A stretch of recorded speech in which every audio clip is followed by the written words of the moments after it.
please give a big warm welcome for our final act of the evening, Chrissy, Derbyshire.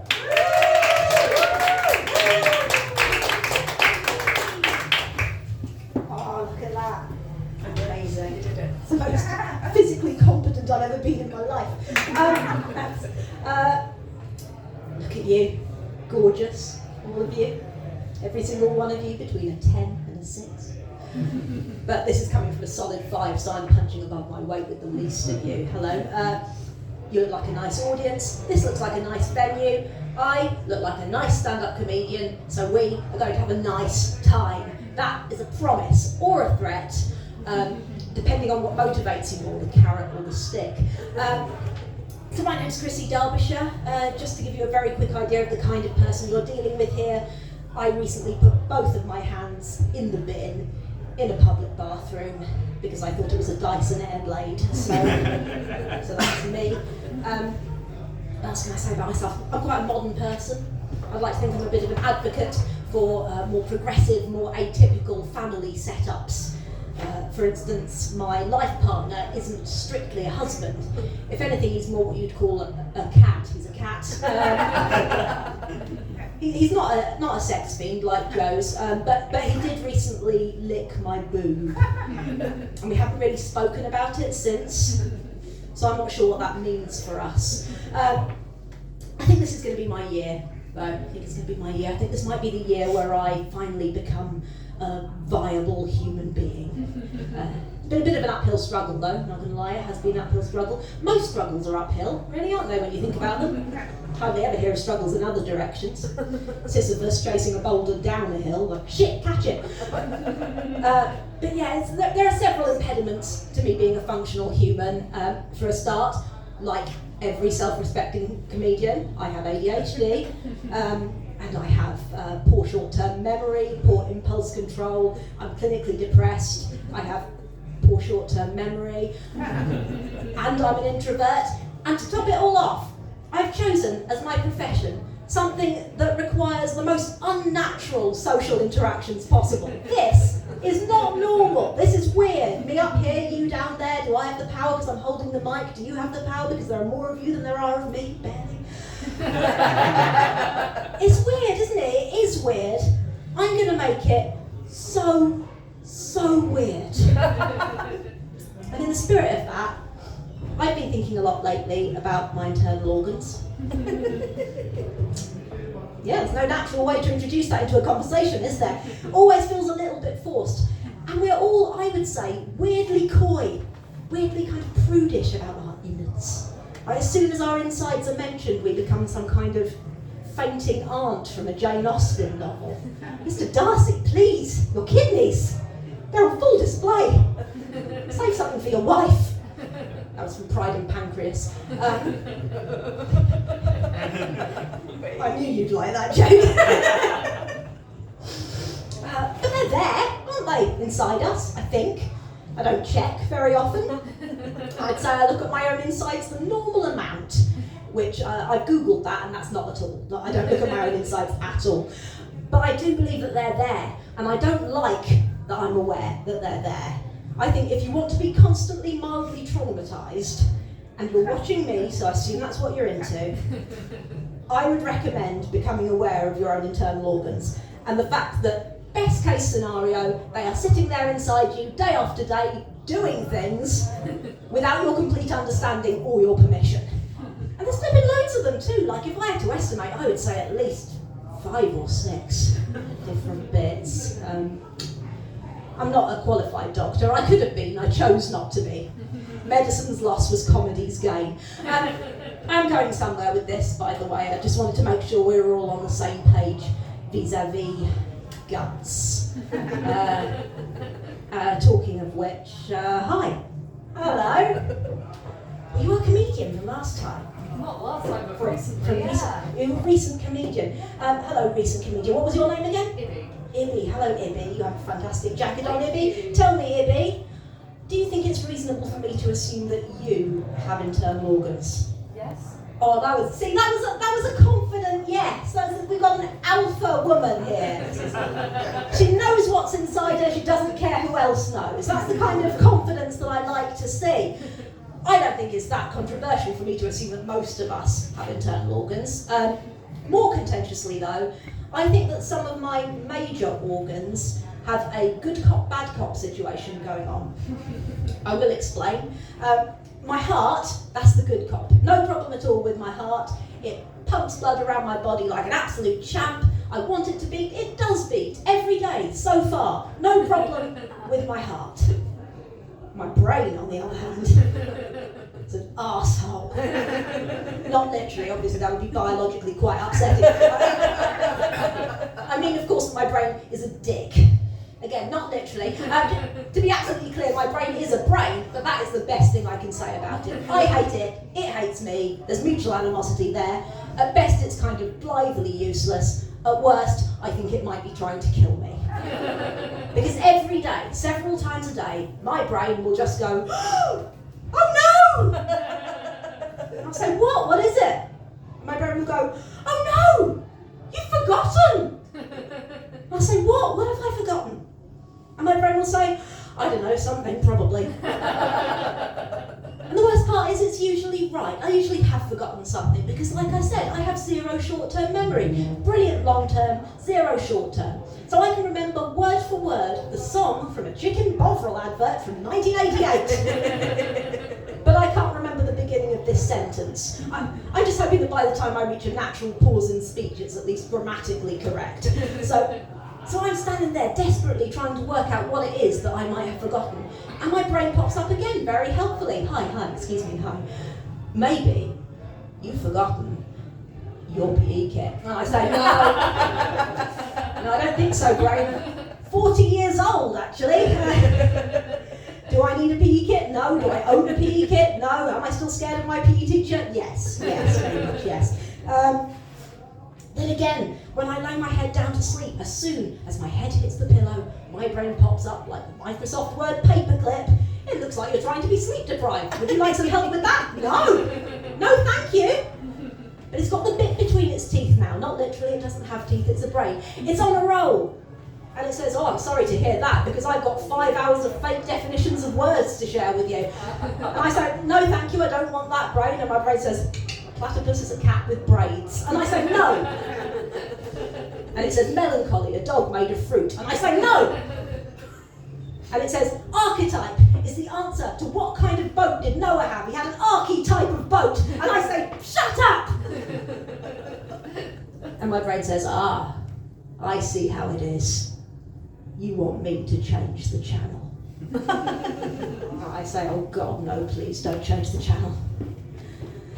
But it says, oh no, you've twisted my arm. Not literally, it's a brain. You've persuaded me.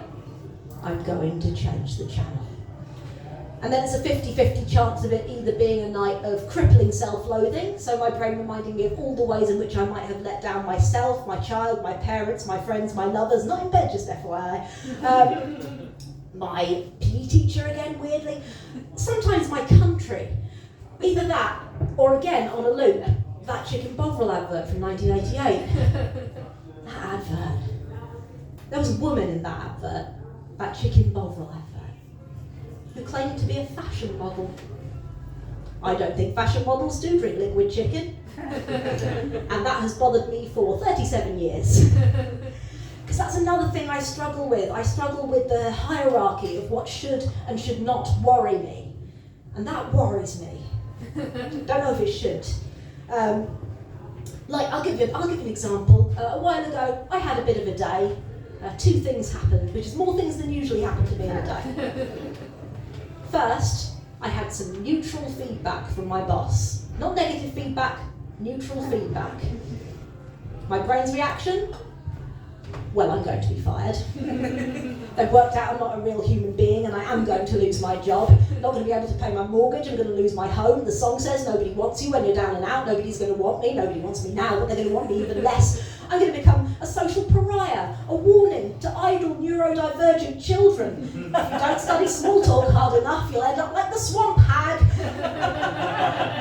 Is there even a swamp near me? What if I have to fashion my own swamp? I don't know how to do that. I'm not a telmatologist. Every day's a school day. That's a real definition for you. Telmatologist, a swamp specialist. I'm not a telmatologist. I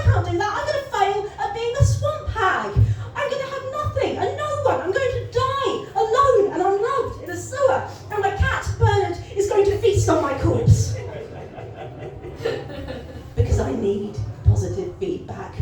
I crave validation. When my doctor said my urine sample was perfect, without thinking, my response was, "Oh, thanks." This whole thing, I'll put that on my CV. Put it on my Tinder profile. Good sense of humour, perfect urine sample. So you remember that two things happened that day. The first one, neutral feedback. The second thing that happened that day, I slightly set my house on fire. Whoops, so random, what am I like? Yeah, I set my house on fire a little bit. And don't get me wrong, it was scary. I had to use the fire blanket for the first time ever. I didn't know how to use it. As far as I was concerned, there was a very strong chance that in using the fire blanket to put out the fire, I would set the fire blanket on fire. It was scary. But once I'd had a chance to calm down, once I'd sorted it all out, my brain's response to it was, "Oh, I tell you what, that was a nice change of pace." So I tried to quiet the stupidity with work. Not comedy work, real work, busy work. But my brain is still there. And I know it needs to be there so I can live. But it has nothing useful to contribute. It remains loud and it remains stupid. Like sometimes I'll be working on my laptop, I'm not a pianist or a very good mime. I'll be working and my brain will pop up and go, "Hi, busy, yes, I'm working.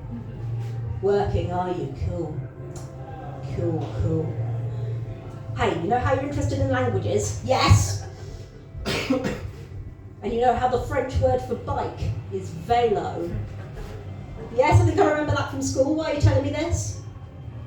Velociraptors are called velociraptors because they used to ride bicycles. That's not true! You know that's not true, just doing faux etymology again! People often come up to me after my gigs and say, "Oh, Chrissy, I love this character you've created." No, I have several problems. I'm working on it though, I'm in therapy right now, thank you. Your bedside manner's a bit weird, you keep laughing at me, but I think I'm into it. It's good though, isn't it? It's good to talk about the things that trouble us, whatever our outlets we've got, whether you've got access to real therapy, whether you just talk to a friend, vent on social media. I think Ibby looks like she might write sad songs on a ukulele, and that is absolutely fine. That is fine. Because it's good to talk about the ways in which we're weird and messed up and broken, because we are all weird and messed up and a little bit broken.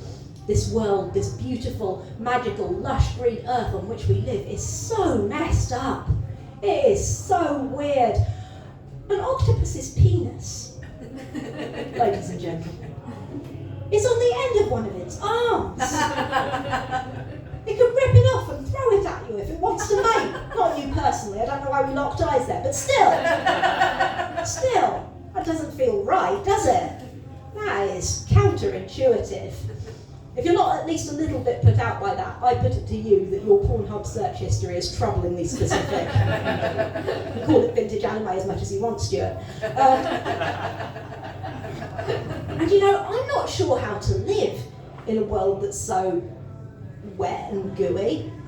How do we go on in a world where octopuses are just flinging their willies at people?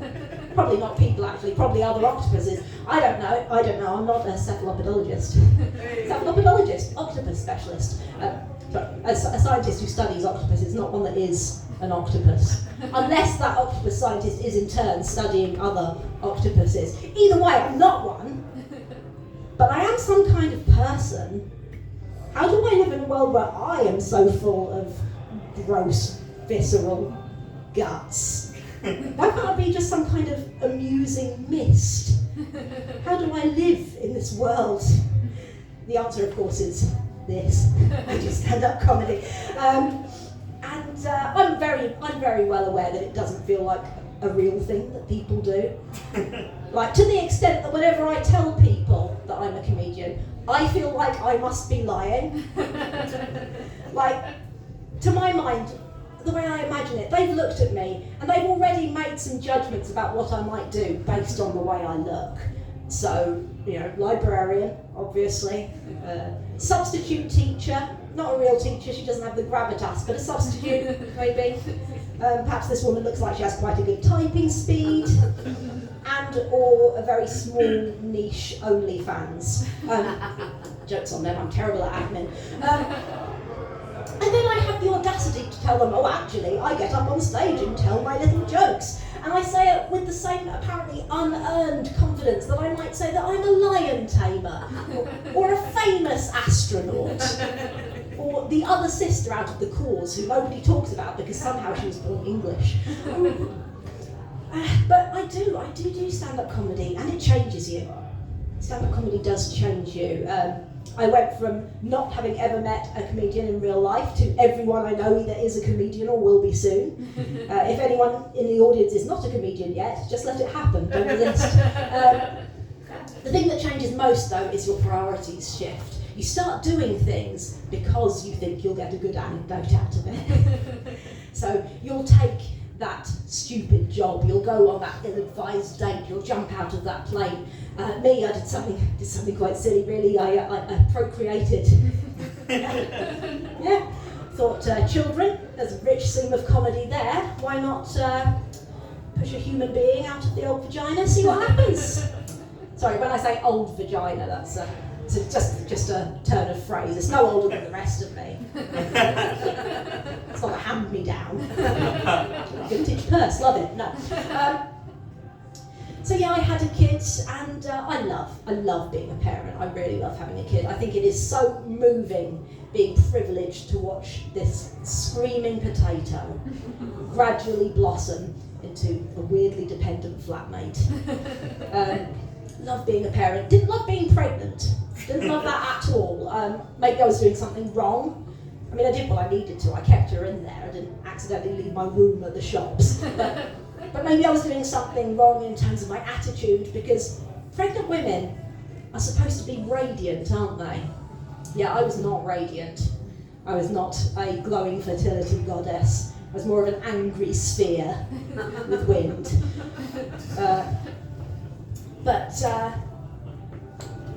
Oh yeah, I missed a bit nearly. I'm a professional comedian. I found out I was pregnant the normal way, peeing on a stick.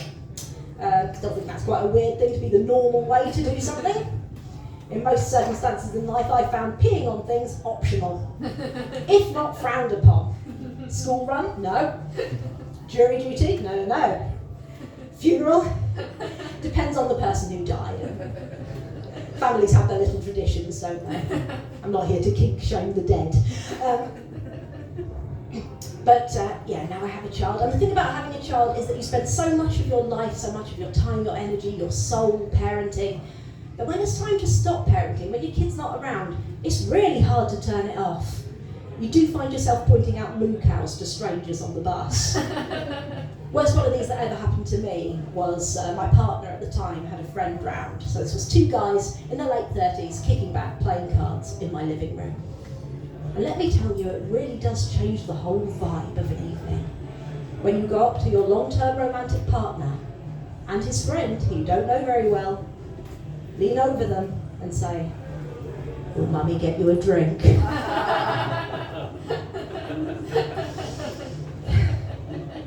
I had to have a threesome that night just to save face.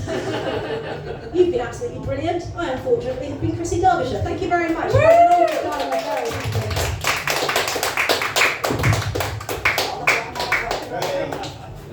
Chrissy Derbyshire, everybody!